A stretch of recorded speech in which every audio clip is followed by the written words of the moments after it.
Hey everybody, this video is part of our full-length The Onside Kick podcast. You can find that on Blog Talk Radio, iTunes. You can pretty much find it anywhere, so we don't care where you listen. Just stick around and check it out. All right, now Ricky, we got one last topic on the podcast, and we got to have a battle. It's a good one. We got to have a battle here between Malik Hooker and Jamal Adams. We're talking the two best safeties in the draft this year. I don't care who you are, if you're the Bears, if you're the Chargers, I don't care who you are. You got both these guys on the board. What are you going to do? What are you going to do? Flip a coin? Well, I hate that you told me I don't care who you are, because to me, it matters who you are and why you're picking. If I am anybody but the Bears, if I'm anybody but the Bears, I'm taking Jamal Adams. If I'm the Bears, I'm taking Malik Hooker. And why is that? And the reason why is, to me, when I see these two guys, they each have their strengths, they each have their weaknesses. To me, Jamal Adams it's more about his athleticism on the field. With Malik Hooker, he's not as much of an athlete as Jamal Adams, but he's got better ball skills, can locate the ball in the air, which leads to interceptions on the field, leads to pass deflections, leads to finding the ball, basically. And how I look at it with the Bears, and the reason why, if I'm the Bears, I lean towards Malik Hooker. If I'm anyone else, I lean towards the athleticism is, and this goes to my mock draft and what I was kind of thinking, is do the Bears need a guy who is athletic and can come up and play against the run? Or against Stafford, Bradford, and Rodgers, do they need a guy who can locate the ball in the air and play against the pass? I go against the pass if I'm the Bears. That's why for them I go Hooker, but maybe anyone else I'd be going with that athleticism, a guy who can creep up to the line. Now, these are both great safeties, great options. You can't go wrong either way. Is this just like wide receivers? Is this 1A, 1B? I mean, it's pretty close to it. It really is. Although I do think there's one thing where I do have a little bit of skepticism with Malik Hooker, and it's just the fact of just kind of the experience, just being out there. Of course, you're not going to criticize being from Ohio State. Not saying anything like that, like it was a Corey Davis with Western Michigan. But it's just the fact of you have the age on him. You know, you have Jamal Adams as a junior, sophomore, so it's nothing crazy, anything like that. But people might like the fact that we knew about Jamal Adams. We had all this tape on Jamal Adams. Scouts have been looking at him forever. We thought we had another year to look at Malik Hooker. You know, so scouts might scramble a little bit. That might make people a little bit nervous. So for me, what it really comes down to is when you have a guy who's being compared to Ed Reed, you draft the guy being compared to Ed Reed. And that's Malik Hooker for anybody who doesn't know. I was going to say you're talking about Jamal Adams because I don't think that's a fair comparison. No, not at all. When you have a guy who might be the next Ed Reed, you draft him because you want a guy who is going to get you the ball. I mean, you mentioned with the Chicago Bears, they need a guy who can bring back that turnover, maybe pick six love that they had. Yeah. But any team wants that. Any team wants a guy who's going to end that play, that the opposing team's drive. And this goes for the Bears, but this can go for any team. When I see this on a guy's draft profile as a strength and it says can range over the top to challenge a deep ball, take him. Oh yeah. Especially in the NFC North when you got to go up against fuck my quarterback. I mean, Bradford's good, but Rodgers and Stafford, that's the deep ball. If you can range an Aaron Rodgers Hail Mary, draft them. Yeah. Go ahead and get them. I mean, these guys, I love what they can do. I really do. You're not going to lose if you take one or the other either. No. And I like, you know me. I overrate size. I really do. And I love the height on Malik Hooker because of the height that we get out of wide receivers nowadays. Bigger is better, Mark. That's what I've always been told. So I hear. Bigger is always better. That's what I've always been told and what I always say. But, I just... For me, it's really coming down to what do you want a defense to do? You want them to get your offense back on the field. It's really that simple. That's it. That's the main goal of a defense. Get my offense back on the field so you guys can rest. Exactly. So now that we've welcomed John Madden into the studio today, for me, it's just Jamal Adams. Yeah, I would love to have a guy who can be physical, who can come up and help out, and who's of course, no slouch. He's going to get some interceptions. Well, I mean, I guess he doesn't get a crazy amount last season. I'll throw it this way. Look at the Super Bowl. The defense that wasn't able to get off the field lost. Yeah. Yeah, your team was up 28-0, but when you couldn't get off the field, you lost. Mm-hmm. So, I mean, getting a guy who is going to help get you off the field, I'd go ahead and take that one. However, it does come into, it's one of those things where if I'm any other team besides the Bears, it's one of those things where maybe you can use a guy to creep up. Like with Jacksonville, you've got running backs that you got to deal with. The Titans have two of them in Henry and DeMarco Murray. You've got the Texans. Lamar Miller had a pretty good year last year. Frank Gore with the Colts is a respectable running back. So that's why with Jacksonville, maybe they're a team that Adams fits with more. The big thing when this comes to Adams versus Hooker, Hookers versus Adams, it's not anything like in basketball. Like I mentioned at the beginning of the podcast, we mentioned, on the fast break, we looked at Markelle Fultz and Lonzo Ball. In basketball, it's easy to say, well, this guy versus this guy and totally ignore team need because one guy in basketball can change the game. In football, it's all about the team, and that's why in this conversation, we're talking so much about team needs and where he could fit.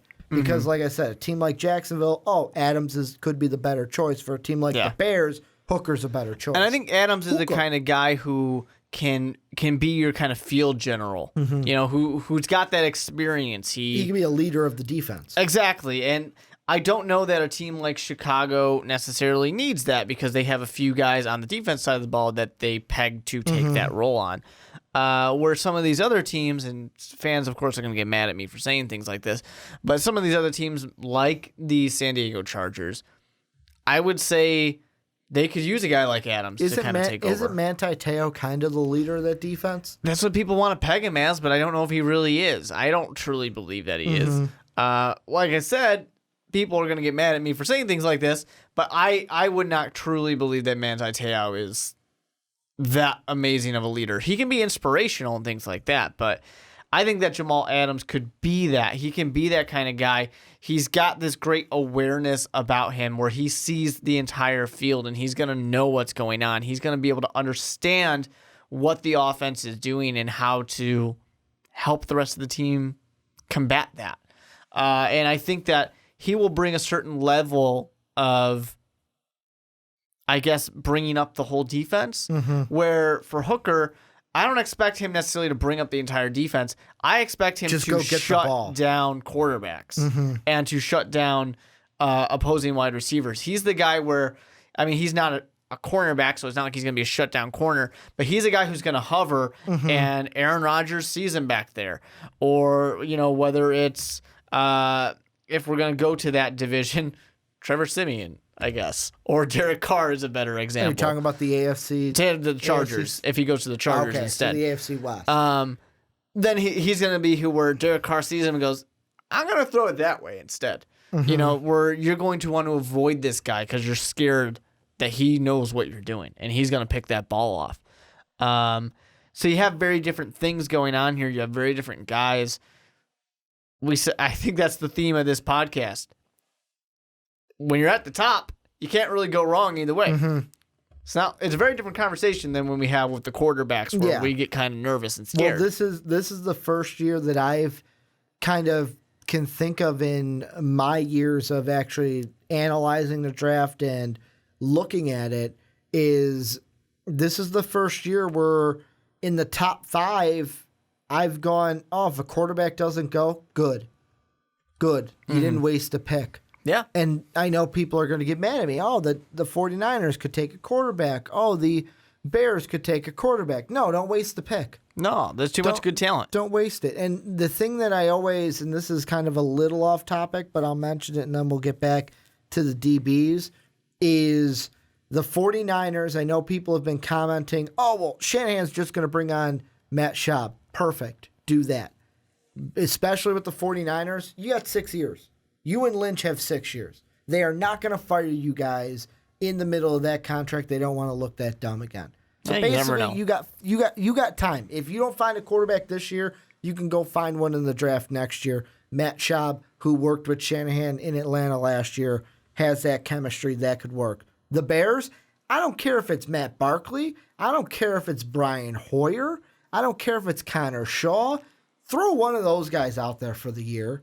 If you get a high draft pick, you can get a quarterback next year. Or if you want to go after Garoppolo, if you want to go after Kirk Cousins, go ahead, be my guest. Just don't go with one of the rookies because I don't think the Bears staff can develop a quarterback into anything at this point, especially with the questions I have about these quarterbacks. Mm-hmm. And then really it gets down to, well, Ricky, what about like if the Bills take a quarterback?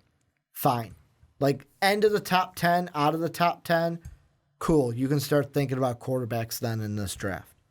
Is it going to be like my first mock draft where no quarterbacks went? Hell no. Quarterbacks are going to go. Of course, someone has to go. Quarterbacks is the most important position, but I wouldn't take any in the top 5. But getting back to the defensive backs, really this conversation comes down to, and the reason why I brought up the Bears, they're going to be the first to get their pick between the two. Yeah. Because I don't think the Browns or the 49ers go after a safety. No, I wouldn't think so either. They both either go defensive end or one of them grabs a quarterback. Mm-hmm. And to me, it's just this defensive part of the draft is just great. There's so many talented players.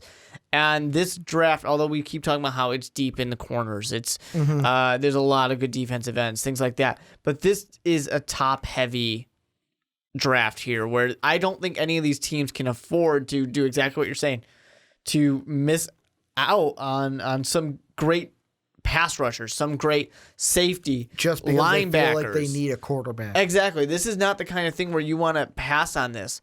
There's such great talent here to build your team around that all these teams that need a quarterback, there's not one team here that is a quarterback away from a Super Bowl in this draft. It's not going to happen. So all these teams need to continue building the rest of what they have. The closest team to that, you might want to say, I don't know, the Buffalo Bills are a quarterback away.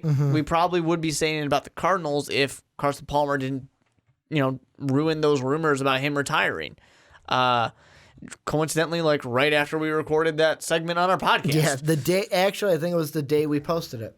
That always happens. The day we posted it, and I was like, fuck it, we're still going to post it. So it's just one of those things where it's, my words of caution, and teams just don't pass up the chance to get, when you're in a situation where either one of the top 2 safeties is going to be great, either one of the top 3 defensive ends is going to change your team, 2 wide receivers, they're going to be excellent weapons that improve the offense and get you more points on the board. You can't pass something like that up. And that's all I got. That's my soapbox. Well, I want to throw this out there, and this is kind of the last thing that I have. We talked about Hooker. We talked about Adams. I'm throwing a wild card out there, and this was a guy we thought, boom. I liked what he had. Peg him to the Bears. What happens with Jabril Peppers in this first round? Yeah. What happens to him? Because McShay has him going, I think, to either the Ravens or the Redskins. I want to say the Redskins. He has him going. Big drop. And somebody in the comment section of one of our videos did come out and ask us the question, not necessarily us the question, but just in general. Yeah. Redskins at 17. The question of whatever happened to Jabril Peppers. And here's the thing: he got injured. That's a huge part of it for sure. He got injured before the Orange Bowl. But a big thing for this is just the fact that people are scared because he didn't have a true position. And that's what it was. That's actually the thing I liked about him because as a Bears fan, we have a lot of things that we need in Chicago, and Jabril Peppers could fill multiple roles. Now, you might say that, hey, you know what? Adams is just a better version of that because he can come up and play in the box too, just like you wanted Jabril Peppers to do if he was going to, do some linebacking. Plus, he doesn't have injuries. Yeah. So plus, an injury that close to the draft is one of those ones where it's like, yeah, I know why you did it because you didn't want to nag it during that game. But scouts are a tricky thing. That's something where it goes, I'm not looking at you anymore at the top 3. Yeah. And I don't know. It's just one of those things where people fell off. I mean, he was my top safety purely because of the Bears were the top pick and because of that versatility. And I have him going to the Ravens. That's where I have him. So same position I had him pick last time. When you have, I mean, this is just a perfect example here. When you got a guy like Malik Hooker, plays this one season, what, 7 interceptions, right? Then you got Jabril Peppers, one interception in his career. Yeah, but the thing with him was, and that goes to What he's playing, what he does. And I mean, Todd McShay nails it. Of course, Todd McShay nails it. I'm not saying like he doesn't, but he even says in his mock draft, and I'm going to quote it here if I could find it, is he needs to be, here it is. He needs to be protected from deep zone coverage, and he did not have much ball protection at Michigan with just one career interception, whereas Malik Hooker didn't need deep ball help. He was the deep ball help. Yeah. And that's what goes back to what I was saying about Malik Hooker, those elite ball skills that I love with him, where Jabril Peppers, yeah, he's a safety, but like I mentioned, he's more to me like that Cam Chancellor kind of a player where it's like, yeah, he's a safety, but he's kind of like a linebacker, and he plays. You want him roaming around. You want him roaming. You want him at the line against the run so that he can pop him right away, and that's what he is. He's not going to be that I'm sitting back in coverage and boom, I'm going to jump it, interception, and then at the same going time, to the house. Adams is that without the injury. With athleticism, too. More athleticism than Jabril Peppers. Yeah. So he was just a victim of the circumstances. I think Jabril Peppers, it's one of those things where although he won't be a top 5 pick, I still think he's going to do things in the NFL. He's just got to fall to the right system. If he falls to kind of like how Cam Chancellor with the Seahawks, if he to him, falling later in the draft might be well. If you fall to a team that already has that playoff kind of attitude to it, and you're not expected to go out there and be the guy, that might be better for Jabril Peppers. So if I'm Peppers, I wouldn't mind falling into the late 20s. Just means you're losing out on that sweet cash. Yeah, but it means playoffs. Potentially. Yeah, most likely playoffs. Especially if he goes to like the fucking Seahawks at 26 or like the Steelers. If he goes to either one of those two, I'd even say the Chiefs. He goes to any of those 3 teams, instant playoffs for him in the first year. And the Chiefs, if they lose Eric Berry in free agency, they could be looking for a safety. I know they're looking for a corner, but they could be looking for a safety if they lose Eric Berry. I know somebody, I think it might have been Rocky Jack. Rocky Jack said, I think it was his. Rocky Jack, correct me if I'm wrong, but I believe in the comment section he mentioned, what if the Bears got Eric Berry in free agency? Life would be great. Life would be amazing for you Not Bears gonna happen. fans. But before we wrap it up, anything that you feel like we missed with this DB conversation, mainly with Adams and Hooker? No, I don't think we missed anything. I mean, it's just continuing down the pattern of, hey, you know what? If you're in the top, you're thrilled. You can't go wrong. There's too many good picks, too many good players. Well, and this is where we're going to wrap up shop here. Thank you guys for either watching or listening to the Onside Kick this week. Make sure to check us out on social media. I'm at Ricky Widmer. He's at the Mark Weber with 2 E's. Most Valuable Pod for Most Valuable Podcasts. Also, check us out on Patreon. If you like what we're doing, you want to help us a little more, then hitting that like and subscribe button. Check out patreon.com/Most Valuable Podcast. Just another way for you guys to support the podcast. We're trying to go to VidCon, so all the help that we could get is really appreciated by us. I want to thank you guys one more time for listening and watching. Mark and I will be back next week, and as always, have a good day, everybody. Well, I hope you enjoyed that, and don't worry, there is plenty more where that came from. You guys can check it out right over here. Click that video, start watching it, and just stick around on Most Valuable Podcasts.